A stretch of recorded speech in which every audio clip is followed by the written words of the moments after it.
तो hello guys, welcome to my new vlog. कैसे हो आप सब लोग? आई होप सब बढ़िया ही होंगे। तो ये मेरा लास्ट व्लॉग के बाद काफ़ी थोड़ा सा टाइम हो गया व्लॉग आने में। ये एक्चुअली में रिकॉर्डेड, तो आप जानते ही हो सब पहले का रिकॉर्डेड है, बट पोस्ट करने में थोड़ा सा टाइम इसलिए लग गया क्योंकि बीच में थोड़ा सा एक अनहैपनिंग इंसिडेंट हो गया जो नहीं होना चाहिए था। मेरे फैमिली में एक काफ़ी अच्छे मेंबर है, इन कॉन्सिडेंस उनकी किसी रीजन से डेथ हो गई, तो थोड़ा वहाँ पे बिजी था। तो थोड़ा सा मेंटली डिस्टर्ब भी थे, इस वजह से इन सब चीज़ों में ध्यान नहीं जा रहा था। तो कुछ लोगों ने रिमाइंड किया कि आपका व्लॉग नहीं आ रहा है, तो फिर मैंने कहा ठीक है, मैं देखता हूँ, टाइम निकाल के रिकॉर्ड करता हूँ, एडिट करता हूँ, फिर मैं व्लॉग डालता हूँ। तो ये व्लॉग पे आते हैं हम लोग। ये एरिया जो आपको अगर ऐसा घूमना है तो इसके लिए आपको ऋषिकेश से हरिद्वार जाना पड़ेगा। और ऋषिकेश से हरिद्वार का जितना भी रास्ता मैंने सारा कवर किया है, जितने भी किलोमीटर का है लगभग सारा किया है, लेकिन एकदम सीसीटीवी की तरह पूरा रिकॉर्ड नहीं किया है। लेकिन कोशिश पूरी रही है कि पूरे रास्ते का रिकॉर्ड कर सकें। तो लास्ट व्लॉग में देखा था आपने, रास्ता थोड़ा सा चौड़ा था और काफ़ी ठीक लग रहा था, मतलब रोड के हिसाब से। अब थोड़ा सा रास्ता और ज़्यादा माउंटेन टाइप का रास्ता नहीं हो जाता, पहाड़ी रास्ता वैसा हो गया अब, क्योंकि अब बिल्कुल ये रास्ते बिल्कुल पहाड़ पे बने हुए हैं। और यहाँ के जो पहाड़ हैं, जो मिट्टी और पत्थर दोनों के मिक्स से बने हुए हैं, गोल गोल पत्थर रहते हैं चारों तरफ से, गोल बॉल के तरीके होंगे या स्पेरिकल शेप में इस तरीके से होते हैं, और वो मिट्टी में फंसे हुए होते हैं खूब सारे। तो क्योंकि आप जैसे टॉप पे जाओ पहाड़ के, टॉप पे जाने का मतलब मेरा, जैसे आप लद्दाख में जाओ या उससे ऊपर के एरिया में जाओगे जहाँ पे चारों तरफ पहाड़ ही पहाड़ हैं, तो आपको सिर्फ पहाड़ मिलेंगे, मिट्टी नहीं मिलेगी एक भी। सिर्फ पहाड़ या पहाड़ की ही मिट्टी हो गई। जैसे स्टोन क्रश होते तो उनमें कुछ मिट्टी भी रह जाती तो वो मिलेगी। तो वहाँ इसी वजह से वहाँ पेड़ नहीं हो पाते हैं, हरे भरे पेड़ नहीं हो पाएंगे या कुछ भी। जैसे जैसे आप पहाड़ों से नीचे की तरफ आते जाओगे, पहाड़ मिट्टी मिक्स मिलने लगेगा। अब यहाँ पे ऐसा कि पहाड़ भी, पहाड़ तो नहीं है लेकिन पहाड़ के पत्थर हैं, टुकड़े गोल पत्थर, और उसमें मिट्टी है, जिसकी वजह से यहाँ पे पेड़ और जंगल आसानी से तैयार हो जाते हैं। अच्छा, एक चीज़ और है, मेरे मन में ये डाउट था कि पहाड़ तो मान लो चट्टान है, ज्वालामुखी के लावे से बनी होगी, लेकिन ये जो गोल पत्थर है ये कैसे बनते हैं? तो और ये मिट्टी में दबे हुए होते हैं, ये तो ज़्यादातर नदी में, जैसे नदी में कोई पत्थर है, बहाव में धीरे धीरे धीरे धीरे गोल हो जाता है या ऐसे। तो इसका जो हमें जो लगा कि आंसर होगा वो ये कि जैसे ज्वालामुखी फटा तो उसका लावा काफ़ी दूर तक हवा में गया, है ना, या कुछ लावा ब्लास्ट हुआ तो हवा में गया और जाके फिर वो पानी में गिरा। तो पानी में कोई भी चीज़ गिरेगी इस तरीके से तो वो गोल शेप ले लेगी अपने आप, तुरंत ठंडा होते ही। जैसे आप मान लीजिए कोई चीज़ ऐसी मेल्ट कीजिए जो ठंडी होने पे हार्ड हो जाती हो, उसको आप मेल्ट करिए और पानी में डिप करिए। चॉकलेट ही ले लीजिए, चॉकलेट को आप मेल्ट करके पानी में जैसे ही आप ड्रॉप डालेंगे तो वो गोल हो जाएगी। तो हमें लगा कि ये पत्थर है तो एकदम परफेक्ट शेप ले लेता है इस वजह से। तो ऐसा कुछ शायद हो सकता हो, बाकी किसी को पता हो तो बताना। ये एरिया आप देख रहे हो, ये एक्चुअली में यहाँ पे डैम बना हुआ है। गंगा नदी वहाँ से जब निकलती है एक्चुअली में हरिद्वार के पास आके काफ़ी बड़ा रूप हो जाता है उसका। तो कभी पानी कम होता है, कभी पानी बहुत ज़्यादा हो जाता है, तो वो सब कंट्रोल हो सके।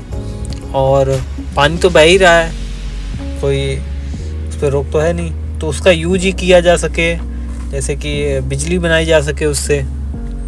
तो इस तरीके के डैम बहुत मिलेंगे हरिद्वार में, और भी बहुत बन रहे हैं, क्योंकि वहाँ पे हाइट लेवल पे तो ढलान की तरफ पानी जाएगा तो पानी अपने प्रेशर से चलेगा, उसको रोक के उसका प्रेशर क्रिएट करके और बिजली बनाई जा सकती है उससे।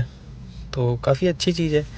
जैसे नदियों का चौड़ीकरण होना, उनको पक्का करना, जैसे साइड में जैसे देख रहे हो आप पत्थर लगे हुए हैं और कंक्रीट की दीवारें बना दी, तो उससे क्या नदी का शेप और चेंज नहीं होता है। शेप आई थिंक मैं कहने का मतलब कि उसकी जगह चेंज नहीं होगी, वो जहाँ आ जाए वहीं रहेगी। मिट्टी का कटाव नहीं होगा जिससे कि जंगल बर्बाद नहीं होंगे और नदी एक जगह पे प्रॉपर रहेगी, उसका सही यूज हो पाएगा। तो इससे गंदगी भी कम होती है। अगर बीच में क्लीनिंग प्लांट लगा दिया जाए तो नदी का पानी साफ भी होता रहेगा। डैम में काफ़ी हद तक पानी साफ हो जाता है। जैसे कानपुर में आप देखोगे गंगा नदी जो है, जो गंगा बैराज बना हुआ है, तो आप कभी जाके देखना, जब वहाँ पे जब पानी कम होता है तब देखना, तो डैम्स जब नीचे रहते हैं तो जो फ्लोट करने वाली गंदगी जितनी भी होती है सब वहाँ पे कलेक्ट हो जाती है डैम के पास ऊपर। वो उसको वहाँ से क्लीन कर लेते हैं। अब क्लीन करते हैं या नहीं, आई थिंक क्लीन ही करते होंगे, क्योंकि क्लीन नहीं करेंगे तो गंदगी वहाँ पे डैम में फंसेगी और पानी सही से नहीं निकलेगा। तो जो भी हो सकता हो ओपन कर देते हो, फिर गंदगी निकल जाती हो, फिर बंद कर देते हो।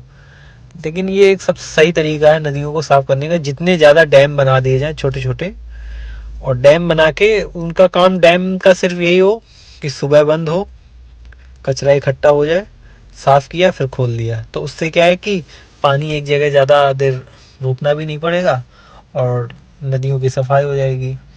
तो अगर हरिद्वार से लेके और बनारस कोलकाता तक, जहाँ तक गंगा नदी का विस्तार है, कई सारे अगर छोटे छोटे डैम बना दिए जाएं, जैसे गंगा नदी को 6 पार्ट में या 6 टन उसमें नदियों में, मतलब 6 पार्ट में डिवाइड कर दें, 6 जगह से निकाल दें और फिर उसमें छोटे छोटे बांध बना दें कि अगर किसी में एक की क्लीनिंग चल रही है तो दूसरे से इस तरीके से कचरा कलेक्ट किया जा सकता है।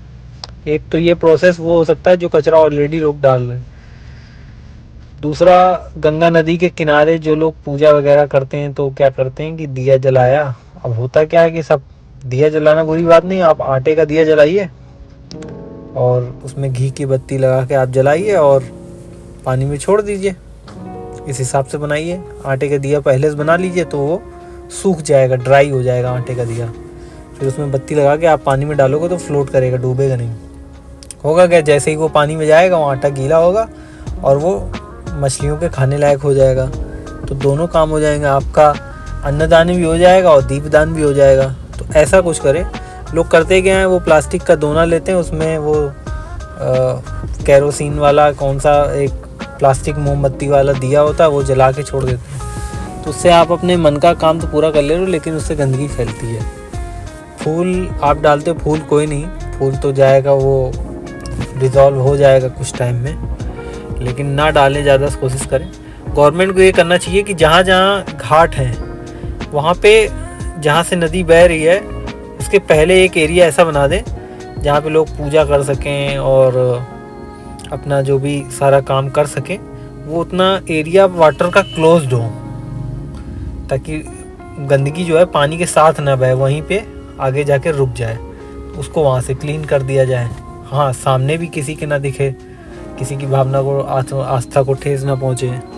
इस तरीके से बहुत से तरीके हैं, सफाई की जा सकती है गंगा नदी की, इतनी बड़ी बात नहीं है। जब फ्रांस और लंदन जैसे शहर अपनी नॉर्मल नदी को, जिसका वो यूज भी नहीं करते हैं किसी भी काम में, ना उनको उससे उसकी पूजा करने से मतलब है ना कुछ, और वहाँ की नदियाँ पोर्टेबल वाटर है, मतलब आप वहाँ की नदी का पानी पी सकते हो, इतना क्लीन है अगर आपको आसपास पानी नहीं मिल रहा है। तो ये चीज़ है।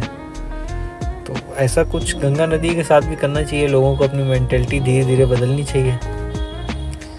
हमारी आस्था बनी रहे, लेकिन हमारी आस्था साफ बनी रहे, ये बड़ा ध्यान देना जरूरी है।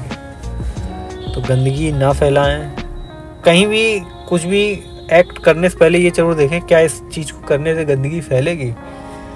सब्जी लेने जैसे आप जाते हो तो इसमें आप झोला लेके जाओ, ठीक है, आप उसमें सब्जी लेके आओ। कई बार क्या होता है कि हम लोग गाड़ी से गए और कार या बाइक से गए तो झोला लेकर गए, नहीं ले गए और वहाँ पे सब्जी इसने दे दी। तो हमेशा एक या तो वो वाला कैरी बैग यूज करो जो डिज़ोल्व हो जाता है, जो गवर्नमेंट ने अलाउ कर रखे हैं, या फिर एक कैरी बैग अपने पास हमेशा एक हो। पेपर कैरी बैग यूज कर लीजिए, वो एक बेटर ऑप्शन हो सकता है, लेकिन उससे भी पॉल्यूशन दूसरे तरीके का फैलता है।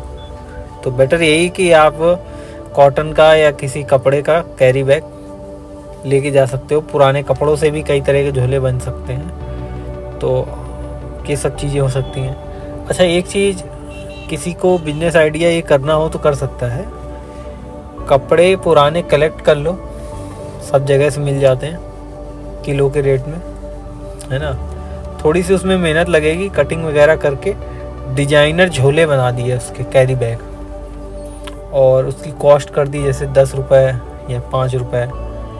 मतलब क्योंकि कपड़े में तो आपका इन्वेस्टमेंट ज़्यादा गया नहीं, सिर्फ इन्वेस्टमेंट आपकी जो है मेहनत में जाएगा, सिलाई में जाएगा, उसको सिलने में। तो इस तरीके से हो कि सिलने में भी ज़्यादा कठिनाई ना हो और मजबूत और दिखने में अच्छा हो। जैसे मान लो आपने जीन्स का बनाया, तो जीन्स का ऐसा बनाया कि जीन्स की पीछे वाली पॉकेट झोले के साइड में आ गई, तो देखने में लगेगा कि पैंट जैसा झोला है और साइड में पॉकेट होगी, तो उसमें भी कुछ सामान रख सकते हो। या कोई जैकेट है तो उसकी चेन लगा दी। इस तरीके से बहुत सी चीज़ें, झोले का काम आप किया जा सकता है मंडी में, इन जगह उस जगह, बहुत जगह बेच सकते हो आप। थोड़ा सा प्रोफेशनल करो तो आप ऑनलाइन बेच सकते हो। तो टॉपिक से बाहर चले गए व्लॉग में करते करते कहाँ पे, क्योंकि वही चीज़ हुई, इसमें माइक लगा नहीं था और रिकॉर्ड नहीं हुआ। तो ये आप जो एरिया देख रहे हो, चलो इस पे बात करते हैं। ये जो आप एरिया देख रहे हो, यहाँ से गंगा नदी बहती है। अभी डैम की वजह से पानी रोक रखा है यहाँ पे, तो यहाँ से हम लोग ईज़िली जा पा रहे हैं। और यहाँ पे वैसे भी पानी ज़्यादा आता नहीं है, बहुत ज़्यादा पानी आएगा तो 1 फुट या 1.5 फुट तक आता है, तब तो गाड़ियाँ चलती रहती हैं।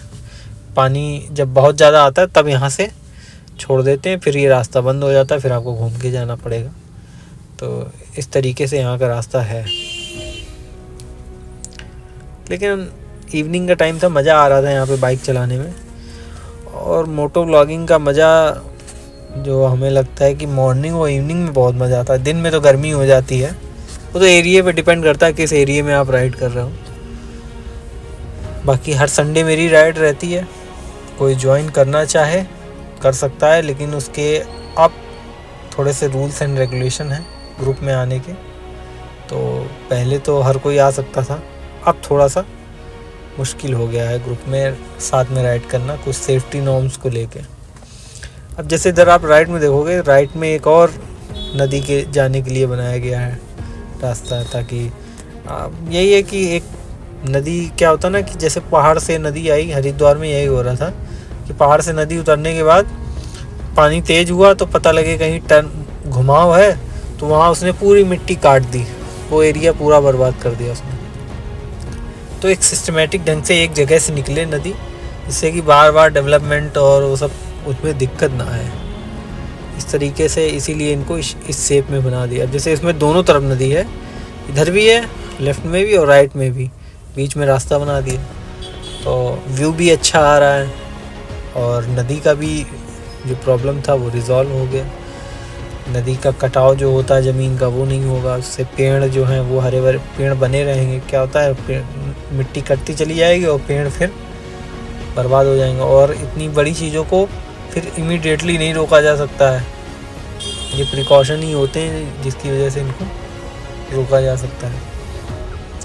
और वैसे मेरे पास तो R15 है। आप लोग बताओ आपकी फेवरेट बाइक कौन सी है, नीचे कमेंट में करो। अगर आप यहाँ तक वीडियो देख रहे हो तो बाइक के नाम से कमेंट ज़रूर आएगा मुझे नीचे, तो मुझे पता चल जाएगा कि हाँ आपने यहाँ तक वीडियो देखा। यहाँ पे थोड़ा सा सकरा रास्ता है निकलने का, लेकिन रीशु भाई अपना शर्ट से भगा के निकल गए।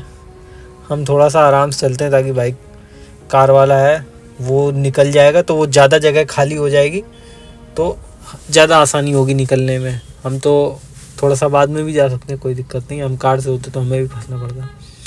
तो यहाँ पे पॉइंट पे आगे जाके पुल पार करके एक बढ़िया पॉइंट था, तो यहाँ पे हम लोगों ने सोचा चलो मैगी खाते हैं। तो हम लोगों ने बाइक लगाई साइड में, फिर आगे जाके हम लोगों ने मैगी ऑर्डर करी, जो कि बिल्कुल ही बेकार थी। अगर इस जगह पे आप आ रहे हो तो मैगी बिल्कुल मत खाना, और खाना तो पहले एक टेस्ट कर लेना, फिर उसके बाद बाकी का ऑर्डर देना। ये लोग देखो यहाँ खड़े हुए हैं। चलते अब मैगी खाने, मिलते हैं नेक्स्ट व्लॉग में।